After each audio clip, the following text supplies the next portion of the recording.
E aí, pessoal, tudo bem com vocês? Estamos de volta aí para mais uma videoaula de geografia. Agora nós vamos falar sobre ciclo das rochas e estruturas geológicas. Vocês puderam observar nas aulas anteriores aí a importância do tempo geológico e a consolidação da formação do planeta Terra desde 4,6 milhões de anos atrás até a formação de toda a estrutura interna, passando pelaquela camada fina do qual nós habitamos, que é a crosta terrestre, né, a litosfera. Depois embaixo ali nós temos o manto, que é super importante para o movimento das placas tectônicas. E por fim o núcleo, que também tem a sua importância diante do fato aí que dá sustentação para que a gente consiga orbitar em torno do Sol ali. Ele é um fenômeno importante, é um elemento importante da estrutura interna da Terra, perfeito? Além do seu magnetismo. Muito bem. Hoje nós vamos ver como que essa crosta terrestre, né, que é sólida, ela se forma. Quais são os elementos? Quais são os tipos de rochas, não é? E como essas rochas, elas são lapidadas, formando então o que a gente conhece como relevo. Para isso, nós precisamos compreender o ciclo dessas rochas, não é? E quais são as estruturas geológicas, ou seja, a origem delas e como elas vão se formando depois, se modelando através do relevo. Vamos lá? E como é que se forma então essas rochas, né? Qual é a origem delas? Bom, primeiro nós precisamos compreender que o material que está embaixo dessa crosta terrestre e que dá origem a essa formação é o magma. E o magma está no manto terrestre. Então, as rochas elas vão ser oriundas da transformação e da movimentação da litosfera. Lito vem na ideia de rocha, né? E esfera daquela esfera, né? De uma formação de uma esfera que forma essa crosta, essa casquinha fina que nós chamamos de litosfera e é onde nós vivemos, que pode ser subdividida em crosta continental e crosta oceânica, não é? Bom, e esse processo ele acontece pela solidificação do magma. O magma, quando ele entra em contato com a atmosfera ou com a hidrosfera, ele vai se solidificar. E aí você tem um dos processos de formação das rochas, que aí nós vamos classificar essas rochas, que vai dar origem a todas as outras, de rochas ígneas ou magmáticas.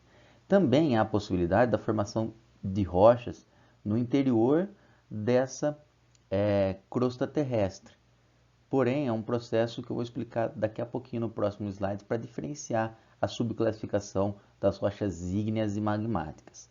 Então, a classificação das rochas, ou seja, desde as origens delas e depois nos processos de transformações, elas podem ser definidas de três maneiras, ou três matrizes que vão originar todos os tipos de rochas existentes. Então, elas têm três origens.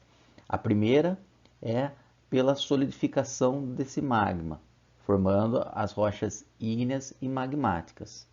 A segunda são as sedimentares, que passam por um processo de transformação.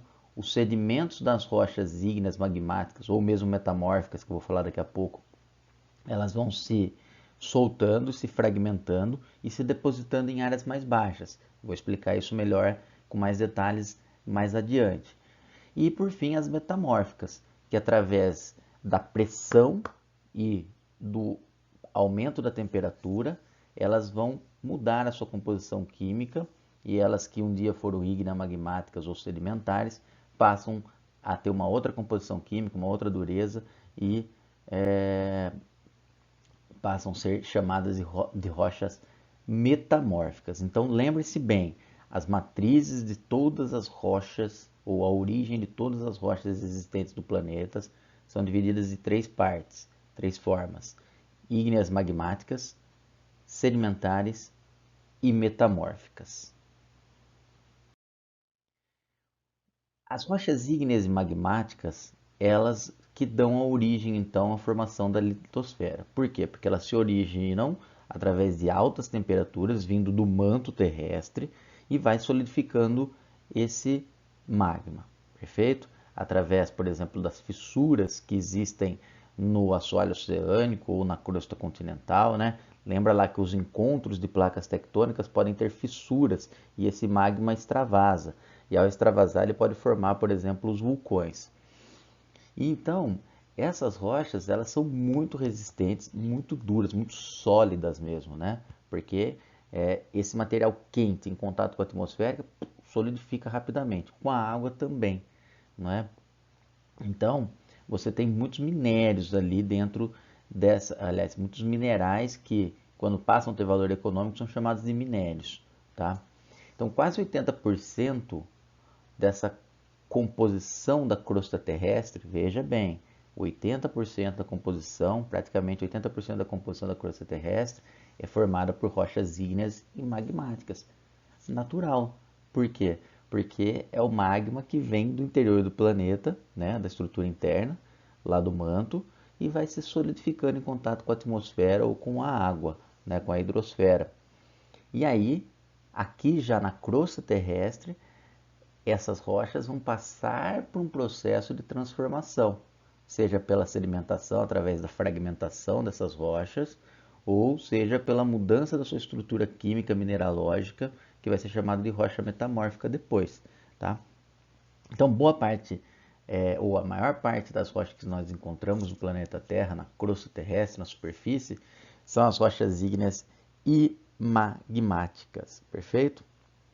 E essas rochas ígneas e magmáticas, elas podem ser classificadas de duas maneiras também, ou seja, subdivididas em rochas intrusivas, intrusivas vem de dentro, e extrusivas, de fora. Perfeito? Qual é a diferença disso? Bom, as rochas intrusivas e as extrusivas, elas se diferenciam pela velocidade do grau de resfriamento.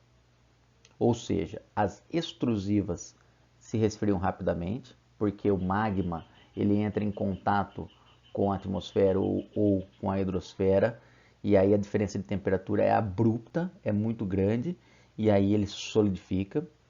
E as intrusivas não, elas têm um processo de resfriamento mais lento. E é interessante que a gente consegue perceber a distinção pelos cristais de minerais que se formam no interior dessa rocha, né? Então ela está lá em banho-maria, as intrusivas, né? Que são chamadas também de rochas plutônicas. É como se elas se formassem dentro do vulcão, né? Entre ali a faixa de transição do manto com a crosta. Está na crosta, mas assim, a gente não vê. Ela está emersa, a gente não consegue enxergar. E ela vai se formando ao longo de milhares e milhões de anos, né? Uma rocha famosa de formação plutônica intrusiva é o granito, né? Muito utilizado aí na construção civil, para ornamentar, para as casas, né? Para fazer pia, etc. e tal. Tem o cianito, tem o diorito, enfim, existem vários tipos de rochas que passaram por um processo de transformação ao longo de milhares de anos. Elas foram se solidificando aonde? No interior da crosta terrestre. E aí você vê os cristalzinhos dela, porque elas foram se formando através de um resfriamento lento, certo? Já as extrusivas, prestem bem atenção, por isso não confundam. Rochas vulcânicas é uma subclassificação de rochas ígneas e magmáticas, tá? Então as intrusivas são plutônicas e as extrusivas são chamadas de vulcânicas, tá? Por que vulcânicas? Porque elas surgem, emergem através da erupção do vulcão, elas não se formam dentro do vulcão. É o magma extravasado em contato com a atmosfera ou com o mar é chamado de lava, lava vulcânica, perfeito? Então, o magma só é chamado de lava quando ele entra em contato com a atmosfera. Feito isso, o que vai acontecer com esse magma? Com essa lava, vai se solidificar, formando então as rochas vulcânicas ou afaníticas também, que é um termo técnico para denominar essas rochas vulcânicas, tá? Expulsão do magma em forma de lava pelos vulcões formam uma rocha muito conhecida por nós aí, que inclusive nós temos bastante no Brasil, que é o basalto. Nós temos o riolito também. São rochas que tem uma concentração mineralógica muito intensa, né? Por exemplo, o basalto tem muito ferro, mas por ter sido um processo de solidificação abrupta, forte, intenso, o que acontece? Você não consegue enxergar os cristalzinhos como você vê no granito que se formou ali num processo de resfriamento mais lento. Quer ver a diferença entre esses tipos de rochas? Temos as ilustrações aqui no próximo slide. Olha aqui que interessante. Aqui nós temos, nessa primeira parte, o granito. Olha como você consegue perceber os cristalzinhos aqui dentro do granito. Resfriação lenta, formação intrusiva. E o basalto, extremamente preto. Você não consegue ver ali a granulação dele.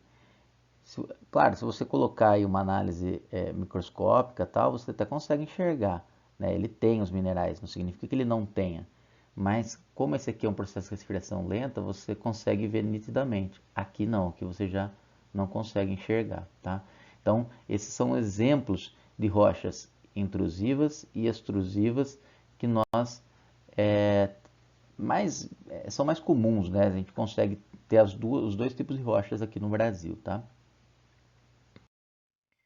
Bom, as rochas sedimentares, elas vão ser originadas, evidentemente, das rochas ígneas, magmáticas, e também das metamórficas. Nós não chegamos nas metamórficas ainda, tá? Como é que é a formação das rochas sedimentares? Bom, você tem um processo aqui na superfície terrestre que nós chamamos de intemperismo, que eu vou explicar os tipos de intemperismo para vocês. Essas ações, elas provocam a fragmentação das rochas, seja elas ígneas, seja elas metamórficas, ou seja elas até mesmo sedimentares. Elas vão sendo transformadas. Então é um eterno processo de transformação. As rochas elas não vão permanecer sempre da mesma forma desde a sua origem até o seu final, tá? Por quê? Porque no planeta Terra nós temos vários agentes que vão provocar a transformação, e isso nós chamamos de intemperismo. Então, as rochas sedimentares, a origem delas se dá pela formação da deposição e compactação de diversos tipos de sedimentos ao longo dos milhares de anos. Então perceba, uma rocha, ela passa por um processo de fragmentação através de um processo erosivo, através da ação do vento, da ação da água, vai provocando o quê? Fragmentação. Esse fragmentação é levado para lugares mais baixos, né? Através do vento também, da água, que são os agentes transportadores. O vento e a água, além de agentes transformadores, também são transportadores. E elas vão se depositando nas camadas mais baixas. Essa deposição nas camadas mais baixas vai fazer com que outros fragmentos se depositem em cima desses fragmentos, formando então um peso, né? Uma pressão. E essa pressão vai fazendo que haja um processo de solidificação. E aí você vai tendo a formação de uma rocha sedimentar. De modo geral, é mais ou menos assim que se forma uma rocha sedimentar. E evidentemente que a dureza dessa rocha sedimentar vai ser menor do que, por exemplo, da formação de um basalto, que é uma rocha magmática vulcânica, né, que se formou rapidamente através da erupção do magma. Tudo bem até aqui? Muito bem. Então, ao longo de milhares de anos, essas rochas sedimentares vão se sedimentando, se formando e se solidificando.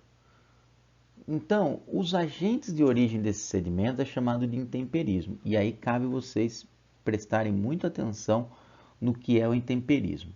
O intemperismo, ele nada mais é do que um processo de fragmentação que vai promover o desgaste físico da rocha, químico e biológico ao longo dos milhares de anos. Então essa rocha vai sendo transformada fisicamente, quimicamente e biologicamente. Como é que é o intemperismo, então, nessa divisão? O físico, você tem a degradação da rocha, ou seja, essa rocha vai sendo transformada pela ação de materiais que vão provocar aí um impacto nela e fazer a sedimentação, né? Então você tem, por exemplo, uma pressão térmica, temperatura. Aumentou muito a temperatura, diminuiu muito a temperatura, aumentou muito, diminuiu. Vai fazer com que fragmentos comecem a se soltar. Congelamento de água, né? Em lugares mais frios, por exemplo, é muito comum isso. Vocês já fizeram aquele teste de colocar uma garrafa de refrigerante no congelador, aquelas garrafas de vidro? O que acontece com ela? Se você esquecer, o líquido expande e a garrafa quebra, não é isso? É a mesma coisa com a rocha, certo? Vocês já experimentaram, por exemplo, aí entra na questão do biológico, né? Plantar uma árvore num quadrado menorzinho na calçada, e essa árvore que não era específica, correta para a calçada, ela vai crescendo. As raízes vão se expandindo. O que as raízes fazem com a calçada? Quebra. Então, nesse caso, é um intemperismo biológico promovido pelas raízes da planta que provoca uma desagregação do intemperismo físico. Então, eles estão todos associados, o biológico, o químico e o físico. São de origens, né? Então, é a mesma coisa que acontece com a rocha. O que aconteceu com a calçada, acontece com as rochas também. Quando uma árvore de grande magnitude vai crescendo ali as suas raízes e vai quebrando as rochas, tá? Então, você tem aí o intemperismo físico, que vai quebrando e fragmentando essa rocha. O químico ele é muito interessante, porque ele vai alterar essa estrutura química dos materiais. A água, por exemplo, ela tem ali a sua composição química, que em contato com determinados tipos de rochas, vai promover uma alquimia ali, uma transformação química, que vai provocar também o processo de decomposição, né? Então, muita chuva, você tem ali material orgânico, também o aumento e diminuição de temperatura. Geralmente são rochas calcárias que se transformam dessa maneira aí, e que dá origem, por exemplo, no temperismo químico, à formação de grandes salões subterrâneos. Como que nós chamamos esses grandes salões subterrâneos? Cavernas. Formam as cavernas aí, que são os lugares onde os morceguinhos gostam de ficar. Perfeito? E o biológico, através aí da transformação pelos seres vivos, né? As plantinhas, os animais e até mesmo nós. Mas aí a nossa transformação nós chamamos de ação antrópica, né? Ação de transformação da natureza promovida pelo homem. E nós fazemos isso nas rochas também, porém não é de uma forma da própria natureza. Nós transformamos isso por interesses econômicos, interesses sociais. Perfeito? Olha aqui, nós temos exemplos da transformação através dos tipos de intemperismo.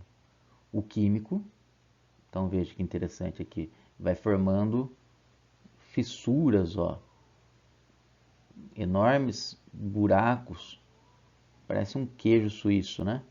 E isso pode ser também desde penhascos, como essa foto aqui, ou pode ser subterrâneo. Nós temos também o intemperismo físico, que é pela ação, por exemplo, do vento, da água. Essa aqui é a famosa taça, num parque de rochas sedimentares que tem lá no estado do Paraná, na cidade de Ponta Grossa. É um parque muito legal, o Parque de Vila Velha. Um dia se vocês tiverem a oportunidade, vão conhecer, que é muito bacana.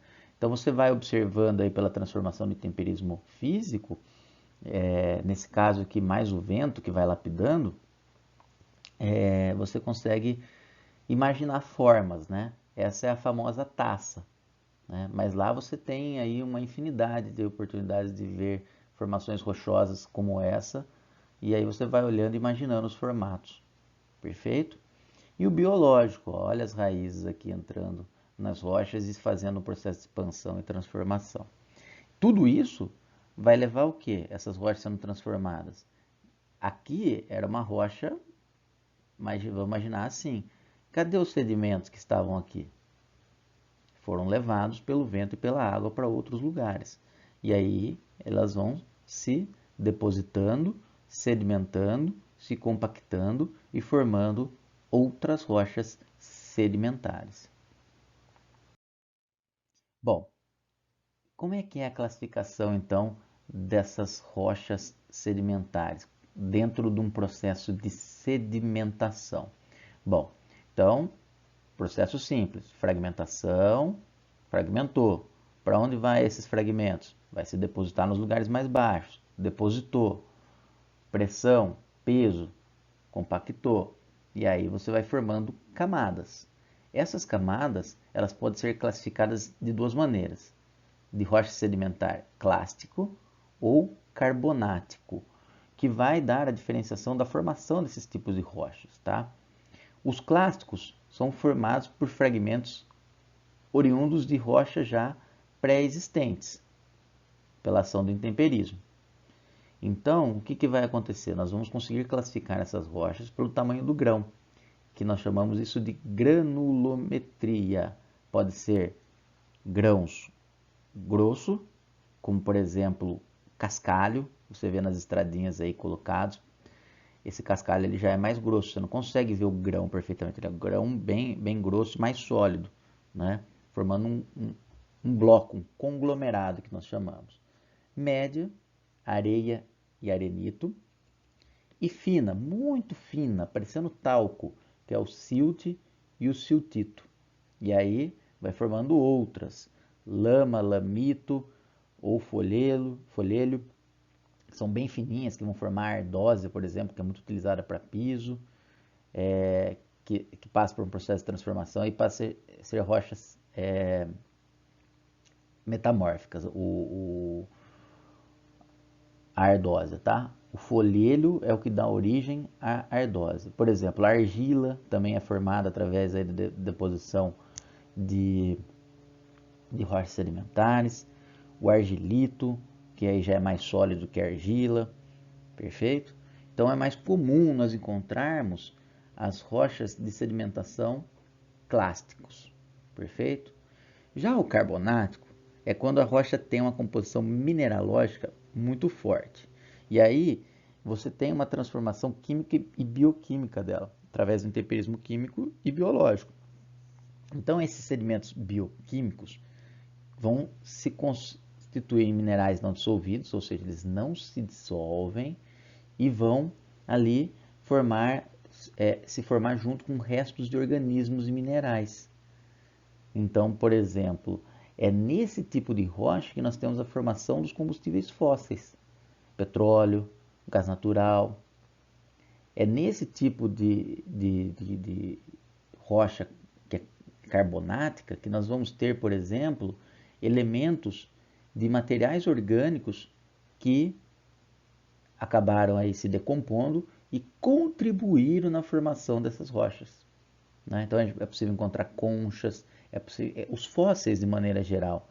Quando um arqueólogo encontra, por exemplo, ali um fóssil, como se estivesse tatuado na rocha, não é?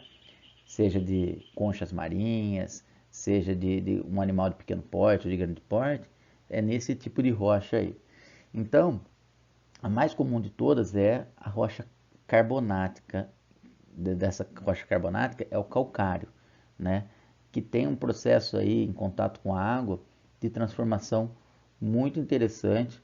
Nós temos no sul do estado de São Paulo, na região do Petara ali, a formação de cavernas por esse movimento de intemperismo químico, biológico e físico promovido aí entre a ação do calcário e da água, perfeito? Então, o mineral mais comum que nós encontramos no calcário é a calcita. Lembrando que toda rocha ela é formada por uma composição de um agrupamento de minerais. Vai ter rocha que vai ter determinados tipos de minerais em maior quantidade, outra vai ter uma variedade maior de tipos de minerais, e assim predominantemente. Então a definição básica de rocha se dá por uma formação de um agrupado de minerais. Tudo bem? Olha aqui a diferença então dos tipos de rochas sedimentares, clástico e carbonático, tá? Aqui nós temos a argila, o silt, a areia. Percebam o grau de granulação. Aqui no carbonático, o calcário, ele vai virando também pó quando você vai se transformando. Ele é muito utilizado na agricultura, tá? Mas aqui nós temos a rocha solidificada aqui para mostrar para vocês. Então existem essas diferenças aí na classificação da formação dessas rochas sedimentares. Olha aqui exemplos de rochas sedimentares. Aqui sou eu, no Peru, a 5.000 metros de altitude, num lugar chamado Montanha Sete Colores, a montanha colorida, né? É um lugar onde você tem a decomposição de vários materiais rochosos, né, de fragmentos, que vão ali formando um tapetão em cima da rocha, né? Então você tem uma distinção mineralógica de coloração dos diversos tipos de rochas que vão sendo transformados pela ação do vento e vão se depositando ali, formando essa bela paisagem. Aqui nós temos uma outra paisagem, ó, de sedimentação. Então, aqui o processo erosivo de transformação pelos agentes do intemperismo e pelos agentes transportadores, essas rochas vão se sedimentando sempre nos lugares mais baixos. E aqui é possível perceber as camadas. Isso é muito importante vocês entenderem que as rochas sedimentares você consegue identificar geralmente pelas camadas. Inclusive é possível fazer datações de tempos históricos, aliás, de tempos geológicos em relação a esses tipos de rochas, né? Para saber se era um período glacial ou não. Em Itu, nós temos, na cidade de Itu, no interior de São Paulo, o Parque do Varvito. Ali perfeitamente a gente consegue perceber que há milhares e milhões de anos foi um lago glacial através das análises dessas camadas de rocha que vão tendo ali o seu tempo geológico. Lembrando que o tempo geológico é mensurado em milhares e milhões de anos, é bem diferente do nosso tempo histórico. Perfeito? Muito bem. E por fim, nós temos as rochas metamórficas. Essas rochas metamórficas, o próprio nome diz, elas se transformam, né? Elas vão se transformar. Elas eram uma coisa e passam a ser outra. Como assim? Ora, elas eram uma rocha de origem e passaram por um amplo processo de transformação através de muita pressão e de temperatura, elevadas temperaturas. Porém, essa rocha, quando ela passa por elevadas temperaturas, preste bem atenção nisso, ela não se dissolve. Se ela se dissolver e voltar para o magma, ela vai acabar e depois no futuro ela vai voltar de novo através de uma erupção do magma e ser transformada numa outra rocha. Aí ela termina o ciclo dela. A rocha metamórfica não, ela só passa por uma transformação mineralógica pela ação da pressão e da temperatura. Ou seja, muita pressão e muita temperatura vão surgindo outros minerais dentro dessa rocha, outros vão saindo e ela vai ganhando outra formação, seja de dureza, seja de cor, e ela, que era uma rocha no passado, passa a ser uma outra rocha no futuro. Perfeito? Então, o que vocês devem gravar aqui? Que as rochas metamórficas são formadas pela ação da pressão e da temperatura. A origem dessa rocha metamórfica é chamado de protólito. O que é o protólito? É o material de origem dessa rocha metamórfica, ou seja, ela era uma rocha sedimentar, ela era uma rocha ígnea, ou ela era propriamente uma rocha metamórfica que se transformou também. Isso pode ocorrer, tá? E aí, ela pode ser originada dessas rochas que eu disse para vocês. Essas rochas passam então por uma estrutura, uma modificação dessa estrutura mineralógica, ganhando dureza, cor, cristais novos comparados com a anterior. Por exemplo, nós temos o gneiss. O gneiss é muito conhecido por estar ali no Pão de Açúcar, no Rio de Janeiro. Ela, um dia, foi um granito, que eu mostrei o exemplo para vocês, há milhares e milhões de anos atrás. Porém, com a sua transformação, pela ação da pressão e da temperatura, os minerais existentes no gneiss, a dureza do gneiss é diferente da de um granito. Mas quem foi o protólito do gneiss? O granito, que é uma rocha ígnea. A ardósia, que eu citei lá atrás também para vocês, que é formada através do folhelo e do xisto, o xisto, que é uma rocha metamórfica, sedimentar, passa a ser chamada aí, então, a ardósia de metamórfica. E o mármore, tão utilizado para fazer mesas, pias, tão comum aí encontrarmos nas casas é formada a partir, então, da transformação do calcário, que é uma rocha sedimentar. Perdão, o xisto é uma rocha metamórfica, tá, gente? Então, a ardósia, que pode ser formada por folhelhos de rochas sedimentares e também pelo xisto, que é uma rocha metamórfica que se originou também de folhelhos de rochas sedimentares, tá? Então, uma correção. Vamos lá, para ficar claro. Gnáis é formada através do granito, que é uma rocha ígnea. A ardósia é formada a partir do xisto, que é uma rocha metamórfica. E o mármore, que é formado então pelo calcário, que é uma rocha sedimentar. Só esses exemplos existem, professor? Claro que não, existem uma infinidade de exemplos. Eu trouxe esses daqui para ilustrar para vocês, tudo bem? Olha aqui a diferença, então, através dessa ilustração de exemplos de rochas metamórficas. Então, aqui nós temos o que era o granito, que se transformou num gneiss, o que era um arenito e que se transformou num quartzito, o que era um calcário e se transformou num mármore. Se você pega, por exemplo, um calcário, ele é completamente diferente do mármore, né? Então, por quê? Porque ele passou por um processo de transformação através de pressão e temperatura, que alterou toda a sua estrutura mineralógica, de dureza, etc. e tal. Aqui nós temos um gneiss, que um dia foi um granito. Nós temos um mármore, que um dia foi calcário. E o quartzo, que tem uma composição mineralógica muito interessante, cristalizado, que um dia foi surgido de um arenito. Perfeito? E aí nós temos os ciclos das rochas completo através dessas três formações, três matrizes que vão dar origem a todas as outras rochas. Perfeito? Então, todas as rochas existentes no planeta Terra ou são ígneas magmáticas, vulcânicas quando são extrusivas, ou plutônicas quando são intrusivas, e sedimentares e metamórficas. Perfeito? Então, são essas as três formações do ciclo das rochas. De forma didática, o magma provindo do manto superior vai formar a rocha ígnea. Aí você tem o processo de formação de fusão. Essa fusão vai formar rochas metamórficas ou sedimentares. Essas rochas sedimentares podem ser transformadas em rochas metamórficas também. Aqui na superfície, intemperismo, sedimentação, forma as rochas sedimentares e você vai tendo esse ciclo completo. Aqui nós estamos mostrando de uma forma didática, mas não necessariamente ela passa por esse processo certinho, demora milhares de milhões de anos. Mas, de modo geral, começa então com a erupção do magma, ou a solidificação desse magma, a transformação através aí do processo erosivo pelo intemperismo, e depois pressão e temperatura, você vai tendo alteração mineralógica dela, formando rochas metamórficas. E quando uma rocha ela entra em contato de novo com o magma e se desfaz, ela deixa de existir, tá? Mas como eu disse, é um processo ao longo de milhares e milhões de anos.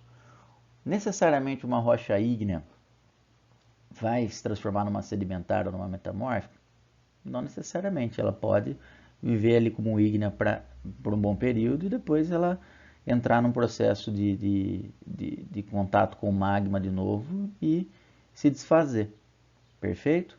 Então, basicamente, esse é o ciclo das rochas.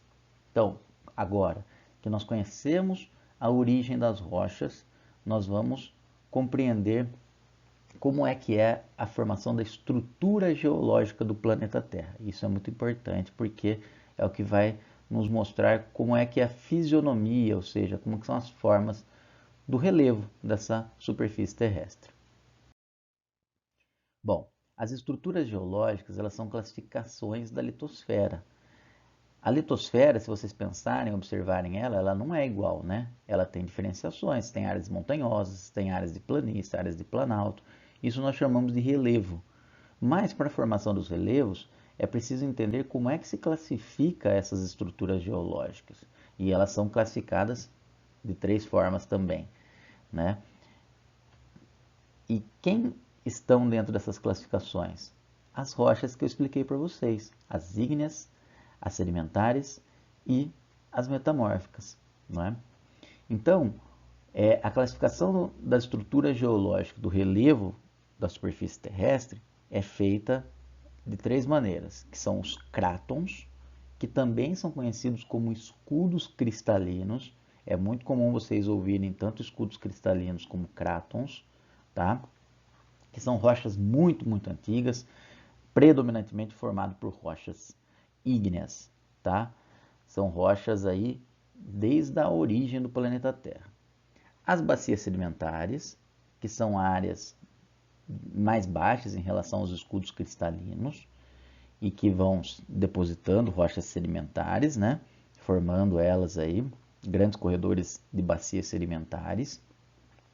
Então, predominantemente, você vai ter rochas sedimentares, o próprio nome já diz. E os dobramentos modernos. Os dobramentos modernos, eles se formam aí através de 100 a 70 milhões de anos atrás, através do quê? Da movimentação da crosta terrestre, das placas tectônicas, e quando elas se encontram, você tem um movimento de subducção e você vai tendo uma placa emergindo sobre a outra, formando então o que nós conhecemos como enormes cadeias de montanhas. E por que são modernos? Porque elas são muito mais recentes, mas muito mais recentes dentro do tempo geológico do que a formação dos crátons, escudos cristalinos, e das bacias sedimentares. Vamos ver um pouquinho sobre eles? Bom, os crátons, eles são, como eu disse, conhecidos como escudos cristalinos e também como maciços antigos. São formados desde o início do planeta Terra, lá, quando ele começa a se solidificar e ganhar a forma de superfície terrestre. Vão ser predominantemente compostos por rochas ígneas e também metamórficas. Por quê? Porque passaram por pressão e temperatura e alteraram a sua composição mineralógica. E você vai encontrar uma grandeza mineral muito significativa, como ouro, ferro, alumínio. O Brasil tem muito desse tipo de rocha de escudos cristalinos, né? Ou crátons, como preferirem. E aí, por isso que nós temos aí um país praticamente exportador de matéria-prima, né? Os países mais desenvolvidos precisam dessa matéria-prima e nós somos fornecedores. Porém, essas matérias-primas têm um valor menor comparado com os produtos transformados, né?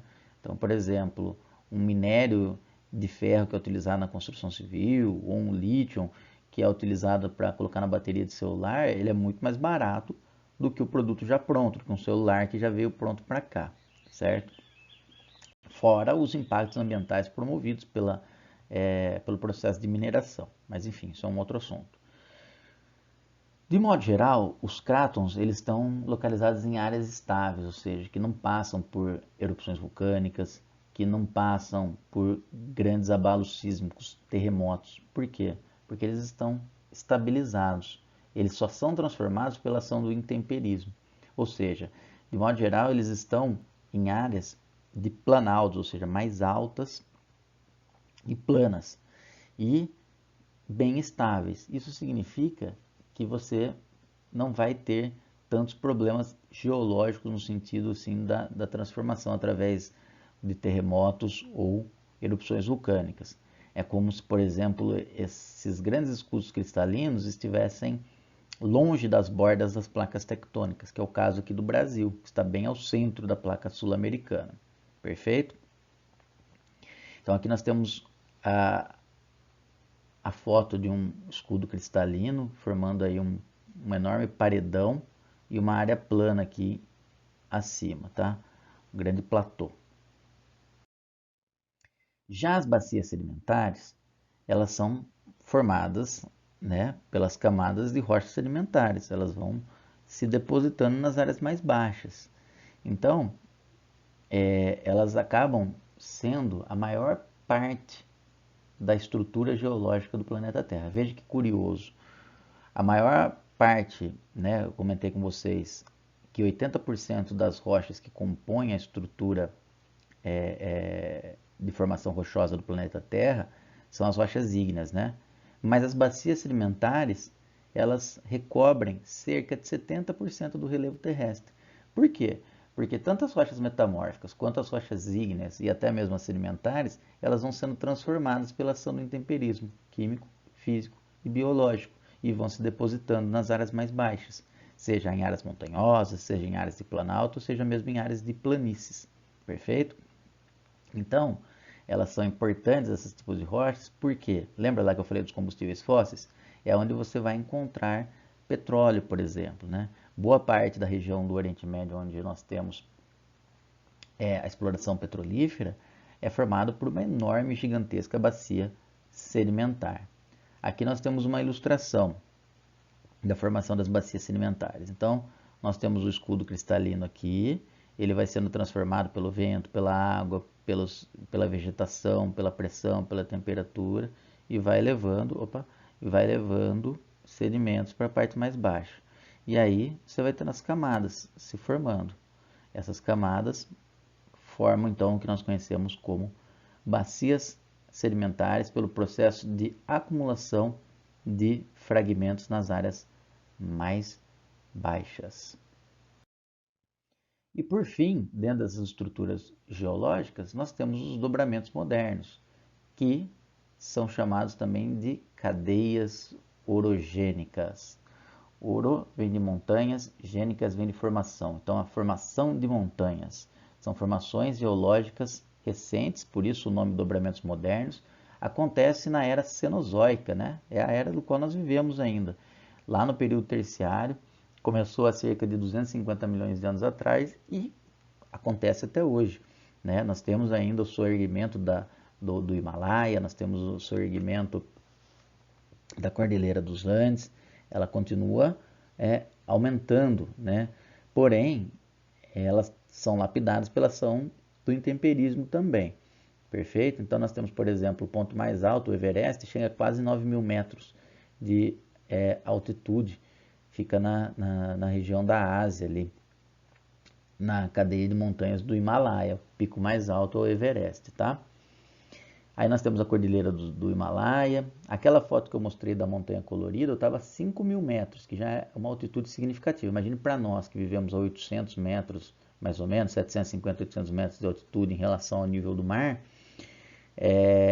Eu fui para 5.000 metros, você sente bastante a diferença em relação ao ar, né? Porque o ar vai ficando rarefeito, vai ficando com menos oxigênio e a dificuldade de respirar é maior. Imagine então a quase 9.000 metros de altitude. Então esses são os dobramentos modernos. Simples, prático e objetivo para guardar. Dobramentos modernos nada mais são do que as grandes cadeias de montanhas que se formam através do encontro de placas tectônicas. Então, movimento convergente. A placa mais pesada faz com que a mais leve soerga, formando então uma enorme cadeia de montanhas. Quando você tem uma sequência de montanhas juntas, elas são chamadas de cordilheiras, tá? E olha aqui como que é a distribuição geográfica dessas estruturas geológicas. Nós temos aqui então dobramentos recentes, geralmente estão nas áreas de bordas das placas tectônicas, tá? Então, quando uma placa se encontra com a outra, nós temos em amarelo os escudos cristalinos, né, os crátons, que são as áreas de formações rochosas muito, muito antigas, e em verde nós temos as bacias sedimentares, que são as áreas que vão se depositando os fragmentos da transformação, tanto dos dobramentos modernos quanto dos escudos cristalinos. E no Brasil, como é que é isso aí? No Brasil nós temos a distribuição feita por escudos cristalinos, são essas formações rochosas mais antigas, formam as áreas de planaltos. E as bacias sedimentares, são as áreas em verdes aí que são mais baixas, a planície amazônica, por exemplo, aqui a planície pantaneira, a planície litorânea, né? Aqui, por exemplo, o Planalto Central, as regiões mais altas. Aqui, por exemplo, o estado de São Paulo, que tem uma parte de planície litorânea, depois passa por uma área de planalto. Mas aí vocês vão me perguntar, cadê os dobramentos modernos do Brasil? Não temos? Não, não temos dobramentos modernos. Por que nós não temos dobramentos modernos? Por que nós não temos altas cadeias de montanhas como a Cordilheira dos Andes, porque o Brasil está localizado bem ao centro de uma placa tectônica chamada placa sul-americana. Então, essas áreas de formações de grandes cordilheiras, de grandes cadeias de montanhas, de dobramentos modernos, elas ocorrem nas áreas de borda de placas tectônicas. Os nossos países aqui da América do Sul, o Peru e o Chile, estão nessas áreas de bordas. E aí, então, formam essa enorme cordilheira chamada Cordilheira dos Andes. Mas aqui no nosso território, nós não temos dobramentos modernos. Das estruturas geológicas, nós vamos ter escudos cristalinos distribuídos, mais ou menos 40% do nosso território, e os outros 60% formado por bacias sedimentares. Bom, dentro dessas estruturas geológicas, nós precisamos fazer a análise de como são as formas, né? Nós vimos que muda-se as formas através dessa composição de estruturas geológicas, né? Então, os escudos cristalinos muito antigos, as bacias sedimentares, formando lugares um pouco mais baixos, e os dobramentos modernos, que são altas cadeias de montanhas. Agora, essas estruturas geológicas elas vão ganhando mais formas ainda, que nós chamamos de relevo. E quem estuda o relevo, ou a forma de estudar o relevo, é chamada de geomorfologia. Ou seja, geo, a terra, morfologia, forma da terra, a forma que vai se modelando, se formando o relevo. Então, nós podemos chamar que a geomorfologia é o estudo das formas de relevo. E o relevo tem várias formas. Como eu disse para vocês anteriormente, o relevo, a superfície terrestre não é uniforme. Ela não é homogênea, ela é heterogênea, ela tem várias formas. Por quê? Porque ela vai sendo modelada pelos agentes. Seja esses agentes do intemperismo, químico, físico e biológico, podem ser chamados de agentes exógenos, que são os agentes exógenos, externos, de fora. Temperatura, vento, chuva, os próprios rios que vão modelando, os micro-organismos, as coberturas vegetais, tudo isso vai modelando o relevo. E também nós temos os agentes que vêm do interior da Terra, que são chamados de endógenos ou internos. Terremoto tem um abalo sísmico no interior da Terra, libera pressão, energia, ondas sísmicas, e aí você tem alteração do relevo. A própria erupção vulcânica, não é? Você vai ter aí a formação de novas rochas através do extravasamento de lavas. O tectonismo, que é, por exemplo, o movimento das placas tectônicas, que podem provocar terremoto ou não, né? Mas que vai alterar a forma do relevo, por exemplo, a falha de San Andreas, lá nos Estados Unidos. Então você vai tendo aí várias formações de relevo, e eu vou explicar alguns tipos de relevos para vocês. Bom, os tipos de relevos eles podem ser definidos basicamente em montanhas, planaltos e planícies. E dentro das montanhas, planaltos e planícies, nós vamos tendo outras denominações que vão ser característicos desses tipos de relevo. Montanha, simples, prático, objetivo. Você tem uma elevação acentuada de maior altitude e com intensa declividade, né?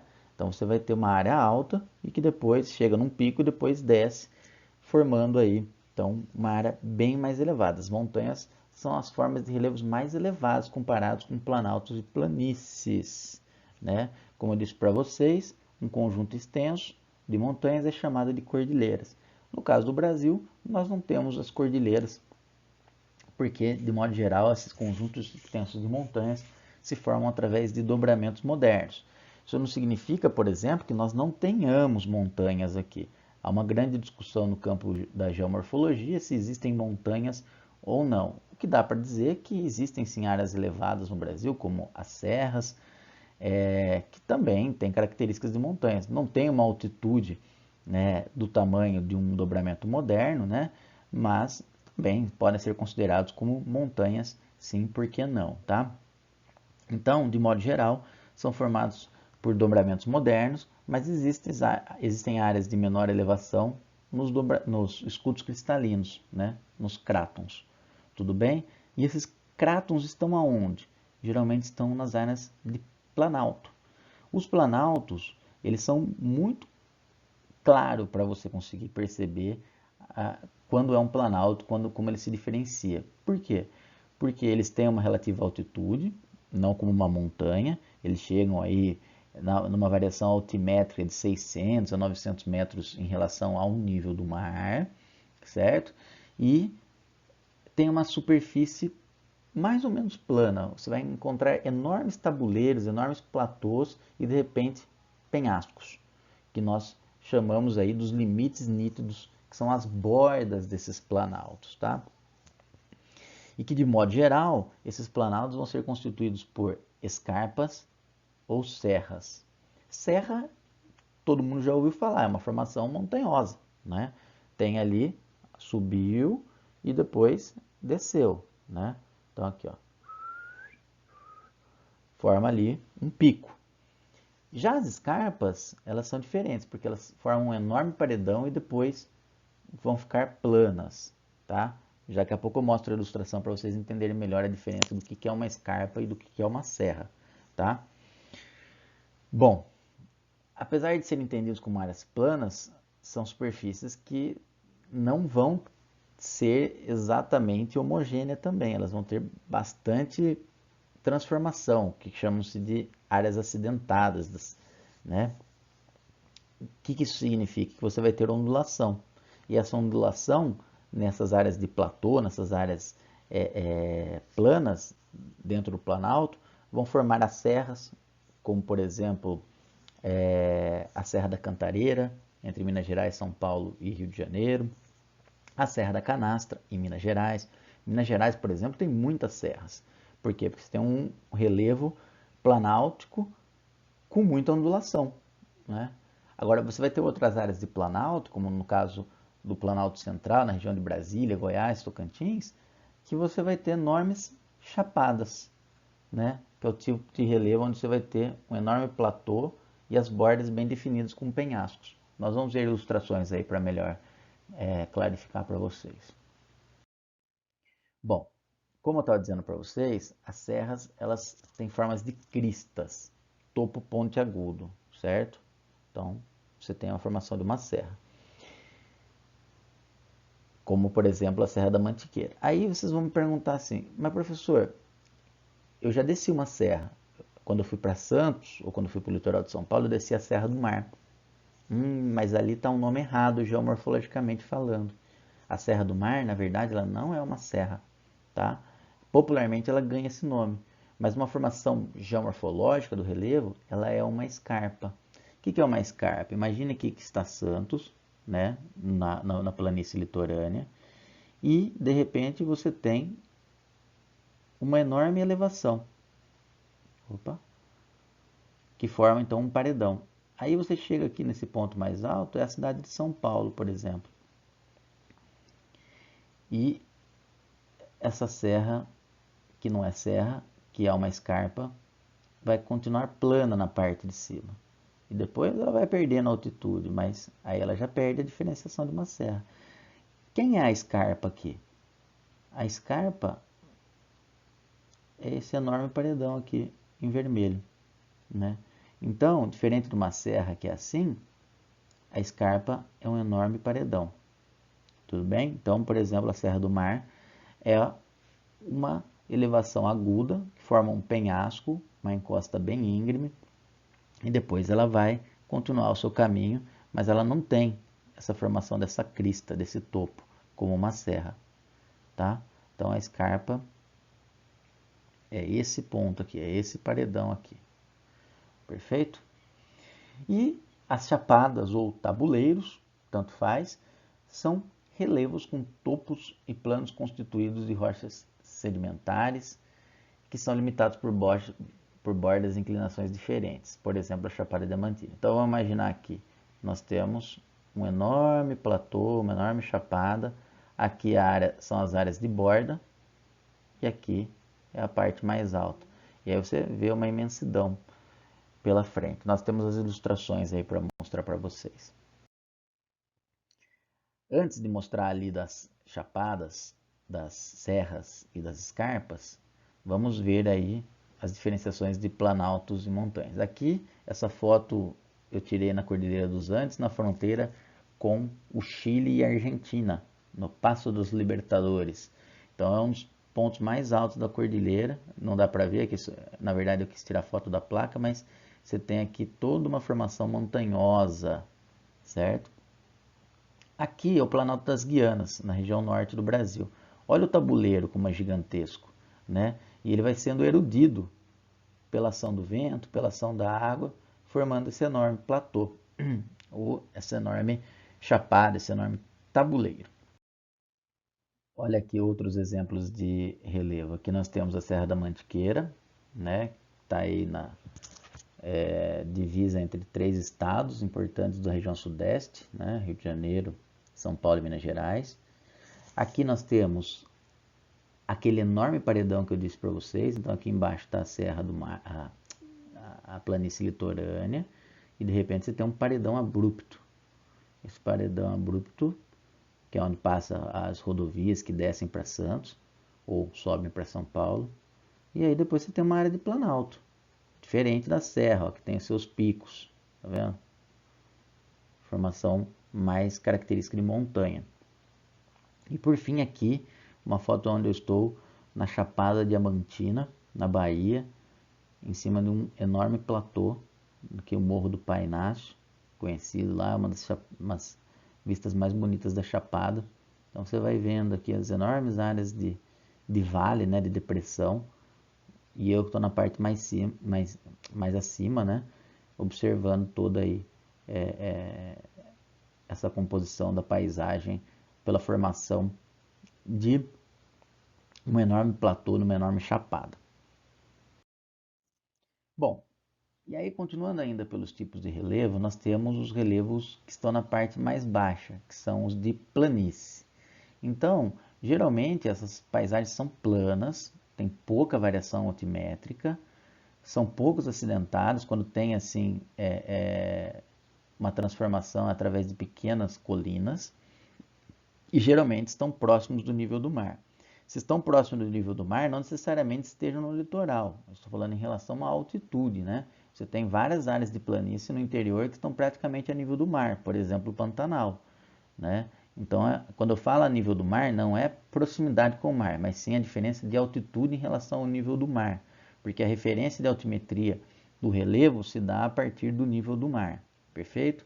Então, exemplos, planície litorânea aqui em Santos, planície amazônica na região norte do Brasil, planície pantaneira na região centro-oeste. Então você vai ter vários exemplos de planícies formando, por exemplo, relevos como biomas como o Pampa Gaúcho, né, o próprio Pantanal. São áreas aí geralmente formadas por rochas sedimentares. E além das planícies, você vai ter também as depressões. As depressões, você pode encontrar ela tanto nas planícies, tanto nos planaltos, tanto nas cadeias de montanhas. Tá? Então, o que é uma depressão? É uma área que está rebaixada em relação à sua área vizinha. Né? Então, aquela foto que eu mostrei lá da Chapada Diamantina, o que está embaixo, na área de vale, onde o rio passa, é uma área de depressão comparada com a que eu estava. Tá? Então, a área de depressão ela é mais baixa em relação ao nível altimétrico, altitude, em relação às suas áreas vizinhas. Tá? E olha que curioso, também você pode encontrar uma área de depressão que esteja abaixo do nível do mar. E da mesma forma que eu falei para vocês que as planícies não necessariamente estão próximas ao mar, você também tem áreas abaixo do nível do mar que estão no meio do continente. Né? Nós temos exemplo aí os Países Baixos, né, a Holanda, que tem boa área do seu país abaixo do nível do mar e não está submerso. Né? Mas quando a maré sobe, eles têm que fechar os diques lá para não ter processo de inundação. Nós temos vários mares de interior, principalmente na Europa e na Ásia, o Mar Morto, o Mar Cáspio, na região ali da Europa e da Ásia, você vai tendo ali essas áreas que são abaixas em relação ao nível do mar, dos oceanos, não é? E aí nós temos a classificação das depressões de duas maneiras. As depressões relativas, que são as mais comuns, porque são aquelas que vão possuir um nível altimétrico maior que o mar. Por exemplo, você vai encontrar nas planícies dos Pampas Gaúchos algumas áreas de depressão, né, que são mais baixas. Você vai encontrar nas áreas de chapadas, que são áreas de planalto, as áreas mais baixas em relação aos platôs, as chapadas, depressões. E as depressões absolutas, elas são consideradas então as áreas que estão abaixo do nível do mar, que podem ser compostas por água, como é o caso do Mar Cáspio, ou sem estar com água, tá? Então, são as depressões, que são áreas mais baixas, que estão abaixo do nível do mar. Então, dois tipos de depressão, a relativa e a absoluta. Como é que nós podemos classificar a depressão de acordo com a localização geográfica dela? Então, lembre-se, a depressão nós podemos encontrar em cadeias de montanhas, em planaltos e em planícies. Elas podem ser periféricas, que vão estar em contato entre a área de uma bacia sedimentar e um núcleo cristalino.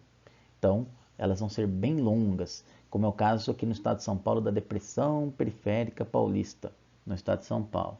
Lembra lá, imagina aqui Santos, vamos fazer de novo esse exercício aqui. Santos, aí você tem a escarpa, que é esse enorme paredão, aí você começa uma área de planalto, que está São Paulo, que está Piracicaba, enfim, as cidades do interior paulista, Campinas, e assim vai. Conforme vai em direção de leste a oeste, você vai tendo aí uma queda da altimetria até chegar ali na região do Rio Paraná. E isso tem um outro nome também, além de ser uma depressão periférica, você tem uma forma geomorfológica chamada de cuesta, que aí daqui a pouco eu vou definir para vocês, tá? Então você tem uma área de planície, litorânea, uma enorme escarpa, planalto, e aí uma queda altimétrica que vai sendo suave, que é chamada de depressão periférica paulista. As depressões marginais vão estar então em áreas de origem sedimentar, como é o caso da depressão sul-americana. Então você tem uma área de planalto e de repente ao entorno dessa área de planalto você vai ter aí uma enorme bacia sedimentar. E as interplanáuticas, que são localizadas em altitudes mais baixas que os planaltos que estão ao seu redor. Por exemplo, a Depressão Sertaneja e a do São Francisco. Qual a diferença da marginal para a interplanáutica? É que a interplanáutica você tem claro e nítido a formação das chapadas, né? Então, tudo que tiver embaixo aqui vai ser a depressão interplanáutica. Perfeito? E, finalizando, pessoal, nós temos outros tipos de relevo, como a cuesta, que eu dei aquele exemplo para vocês, a gente faz de novo, planície litorânea, escarpa, planalto e, vai perdendo altitude, ó. Só que isso, para perder altitude, são mais ou menos 500 quilômetros de extensão.